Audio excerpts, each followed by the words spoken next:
मिंबर नूर पर जलवाबार उलमाए ज़वील एहतराम, मशाइख सादात, हाज़रीन अहले सुन्नत व जमात, खाहरान मिल्लत इस्लामिया, अस्सलामु अलैकुम व रहमतुल्लाहि व बरकातुहू। अल्हम्दुलिल्लाहिल हन्नानिल मन्नान अल्लज़ी खलक़ल इंसान व अल्लमहुल बयान, वस्सलातु वस्सलामु अला रसूलिही सय्यिदिल इंसी वल जान व अला आलिही व अस्हाबिही ज़विल खैरि वल इहसान, अम्मा बअद, फ़अऊज़ु बिल्लाहि मिनश शैतानिर रजीम, बिस्मिल्लाहिर रहमानिर रहीम। वलिल्लाहिल इज़्ज़तु व लिरसूलिही व लिलमुअ्मिनीन वलाकिन्नल मुनाफ़िक़ीन ला यअलमून। सदक़ल्लाहु मौलानल अज़ीम। बारगाह रिसालत मुआब सल्लल्लाहु अलैहि वसल्लम में एक बार दुरूद पाक का हदिया पेश करें। अल्लाहुम्मा सल्लि अला सय्यिदिना व मौलाना मुहम्मदिन मअदनिल जूदि वल करम व आलिहि व अस्हाबिहिल किराम व इब्निहिल करीम व बारिक व सल्लिम सलातन दाइमतन सरमदन अबदा। अल्लाह ताला इन हाथों को कभी किसी का मोहताज न बनाए, जो मेरे नबी को पुकारने के लिए यहाँ पर उठे हैं। मेरे अजीजों, सच कहा कफील अंबर साहब ने, हाथ उठाने के लिए भी मदीने से रजामंदी जरूरी होती है। ऐरे गैरे नत्थु खेरे का हाथ हुजूर के लिए उठता कहाँ है? वो जिसे चाहे वो हाथ भी उठाता है और गर्दन भी कटाता है। इसीलिए आला हजरत ने कहा था, हुस्न यूसुफ पे कटी मिस्र में अंगुश्ते जना। मिस्र के बाजार में औरतों ने यूसुफ अलैहिस्सलाम का हुस्न देखकर उंगलियां काट ली थी और उन्हें पता नहीं चला था। वाकया पता है, कुरान पाक में मौजूद है। और उन्होंने उंगलियां जानबूझकर नहीं काटी थी, वो हुस्न देख रही थी, कट गई थी। कट जाना और है, काटना और है। इसीलिए आला हज़रत ने कहा, हुस्न यूसुफ पे कट गई।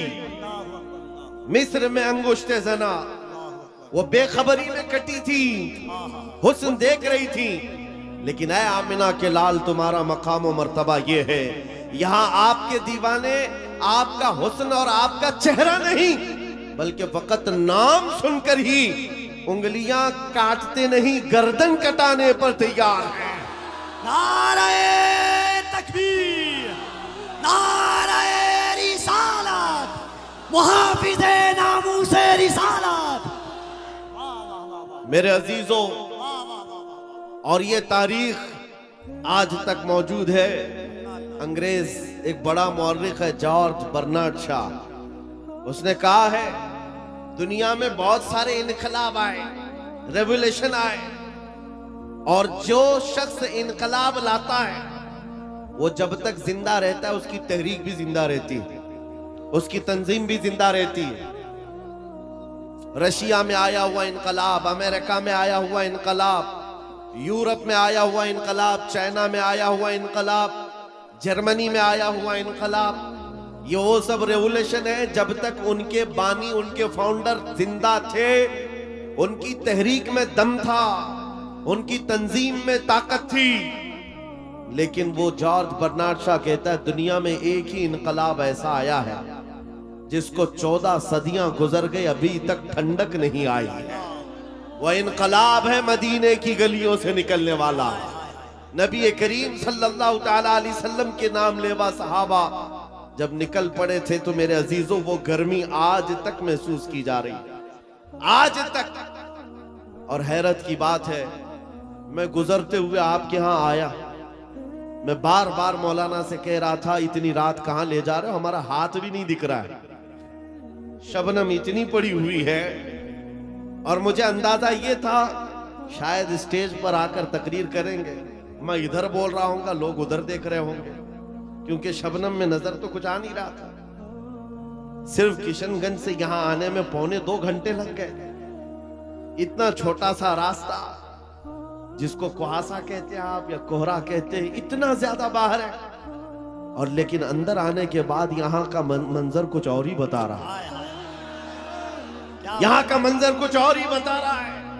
अंदर दाखिल होने के बाद फिर जवानी बेदार होती है, और इस मंजर को देखकर फिर मैं पुकार कर कहता हूँ, या रसूल अल्लाह, तेरे गुलामों का आज भी ये मंजर है कि ना इन्हें जमाने के थपेड़े रोक पाते हैं, न जमाने के तूफान और सैलाब, ना ही कोहरे और शबनम इन्हें रोक पाते हैं।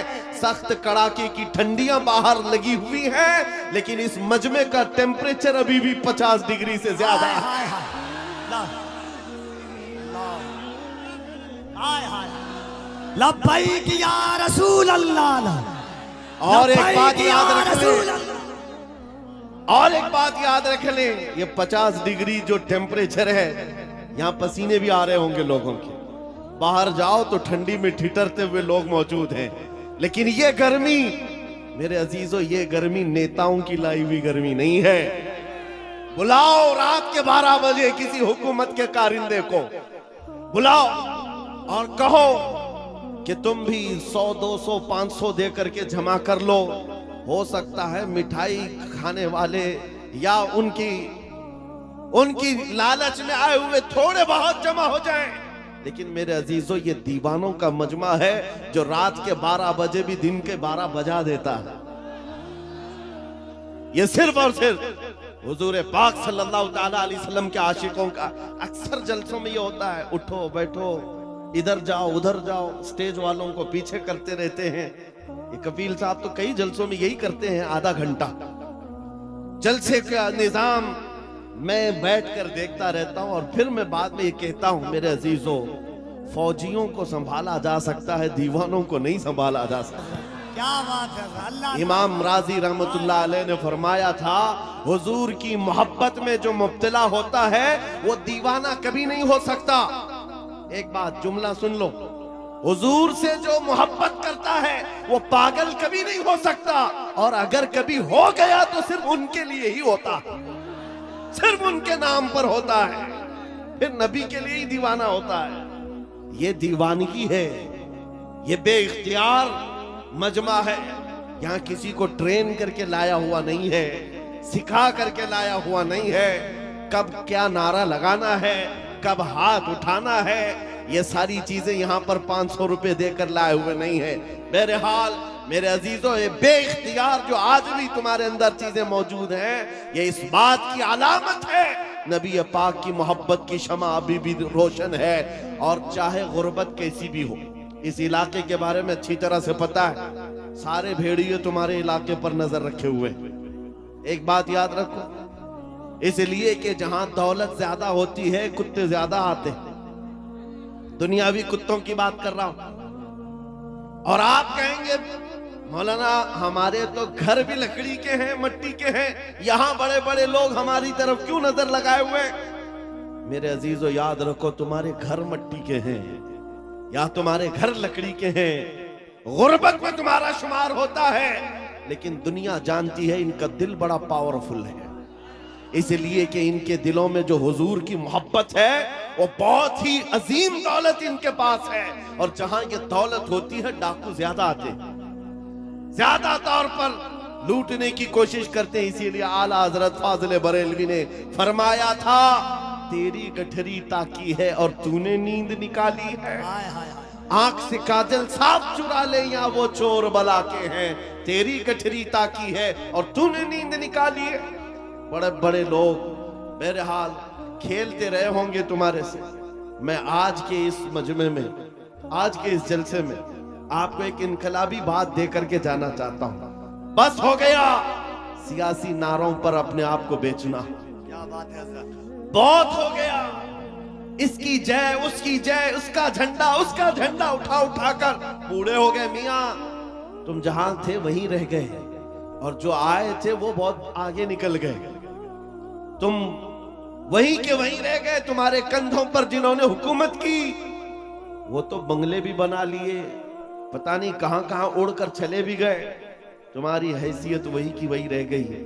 बात सिर्फ ये है मेरे अजीजों, अगर जुबान खोलना है या तुम्हें अपना दिल देना है तो इन गलियारों में घूमने वाले दुनियावी कुत्तों को न दो, बल्कि मारेरा मुतहरा की वो आवाज को सुनो। फरमाया था सैयद मियां ने, किसी की जय विजय क्यों पुकारे, क्या गरज हमको, हमें काफी है सैयद अपना नारा या रसूल अल्लाह, हमें काफी है सैयद अपना नारा। हुजूर पाक सल्लल्लाहु ताला अलैहि वसल्लम की वफादारी में आ जाओ। इसलिए कह रहा हूं कि बार बार तुम्हें दुनिया नहीं खरीद सकती, क्या बात है। नहीं खरीद सकती। अरे उसको खरीदा जाता है जो बिका नहीं है, जो ऑलरेडी बाजारे मुस्तफा में बिक चुका हो, फिर दुनिया उसे नहीं खरीद सकती। इसीलिए खाली भी मत रहो। आला हजरत ने एक मिसाल में बताया था, पता है, गौसे पाक के दरबार की तरफ निस्बत करते हुए आला हजरत फरमाते हैं, तुझसे दर दर से सग और सग से है मुझको निस्बत, मेरी गर्दन में भी है दूर का डोरा तेरा। सग किसको कहते, कुत्ते को कहते हैं। आला हजरत गौसे पाक के दरबार से अपनी निस्बत बता रहे हैं। सरकार गौस आपके दरबार से आपके दर को, आपसे आपके दरबार को निस्बत है, आपके दरबार से आपके यहाँ पलने वाले कुत्ते को निस्बत है, और उस कुत्ते से अहमद रजा को निस्बत है। दूर का डोरा भी है मेरे गले में, निस्बत तो है दूर की, लेकिन मुझे जो बताना है वो ये है। तवज्जो है आपकी? मुझे जो बताना है वो दूसरा मिसरा है। आला हजरत फरमाते हैं, इस निशानी के जो सग हैं नहीं मारे जाते। अल्लाह अल्लाह अल्लाह अल्लाह अल्लाह। इस निशानी के जो सग हैं नहीं मारे जाते। सग का मतलब मैंने अभी बताया क्या है, किसको कहते हैं सग? कुत्ते को कहते हैं। और आला हजरत फरमा रहे, इस निशानी के जो सग हैं, इस निशानी के जो कुत्ते हैं नहीं मारे जाते। कौन सी निशानी? जिस कुत्ते के गले में पट्टा पड़ा हो उसे म्युनिसिपैलिटी वाले नहीं पकड़ते, उसको उठाकर नहीं ले जाया जाता। आपके यहाँ आवारा कुत्तों को पकड़ने वाली कोई डिपार्टमेंट है कि नहीं, विभाग है कि नहीं?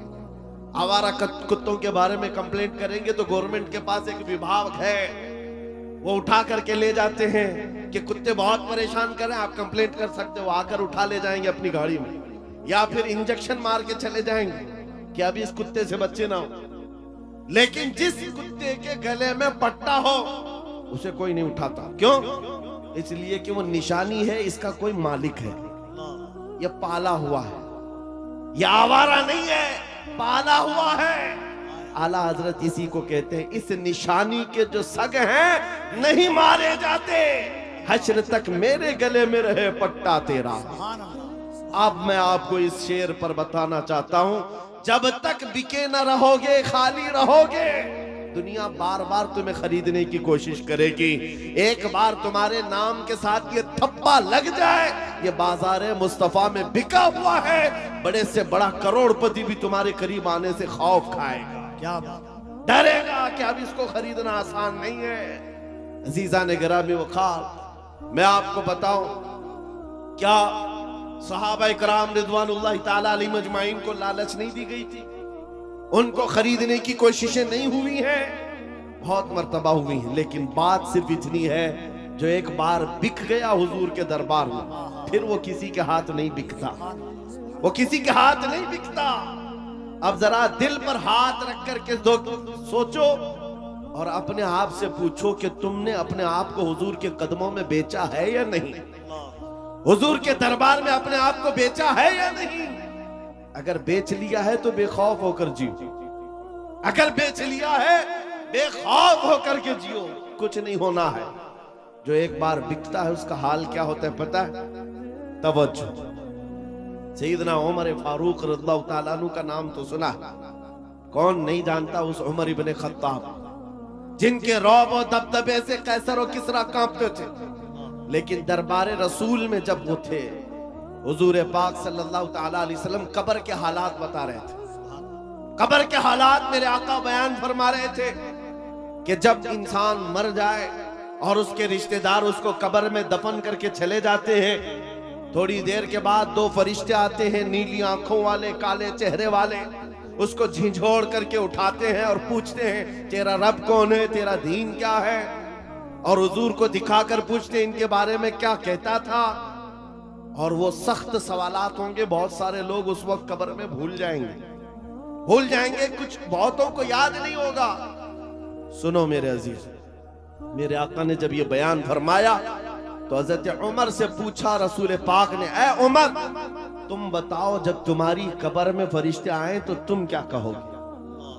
तवज्जो है, किसके बारे में? मुनकर नकीर जब आएंगे तब तुम क्या जवाब दोगे? ये तो डर की बात थी, खौफ की बात थी, कब्र में कौन नहीं डरेगा, सोचकर आज डर लगता है। हजरत उमर ने पहले हुजूर से ये पूछा, या रसूल अल्लाह, आपसे भी इतना बता दे, आज जो मैं आपसे मोहब्बत करता हूं, क्या मेरी मौत के बाद भी ये मोहब्बत कायम रहेगी? ये मोहब्बत कायम रहेगी? हुजूर ने फरमाया, ए उमर, वो दुनिया की मोहब्बत है जो मौत के बाद खत्म हो जाती है, और जो मुझसे मोहब्बत करता है वो हश्र तक बाकी रहती है। तब हज़रत उमर ने क्या कहा, वजद में आ गए, खुशियों में आ गए, कहा, या रसूल अल्लाह, फिर खौफ किस बात का? अगर आपकी मोहब्बत मेरे साथ है कब्र में भी, तो मुनकर नकीर को मैं खुद निपट लूंगा, मैं खुद निपट लूंगा। वो बंदा बेखौफ होकर जीता है जो एक बार बाजार मुस्तफा में बिक जाता है। इसी को इकबाल ने कहा था, तो आलम से करती है बेगाना दिल को, अजब चीज है लज्जत आशनाई, अजब चीज है लज्जत आशनाई। हुजूर की मोहब्बत जिसको हासिल हो गई, वो पूरे दोनों आलम से बेपरवाह हो जाता है। उसको ये फर्क नहीं पड़ता दुनिया मेरे मुतालिक क्या कह रही है, क्या मंसूबे बना रही है, कब मेरी मौत का परवाना जारी करने वाली, उसमें कुछ नहीं फर्क पड़ता। एक बार मेरे अजीजों ये मजा चख करके देखो, ये मजा चख करके देखो, हुजूर पाक की मोहब्बत में दिल के धड़कने की आवाजें सुन करके तो देखो, लज्जत क्या होती है।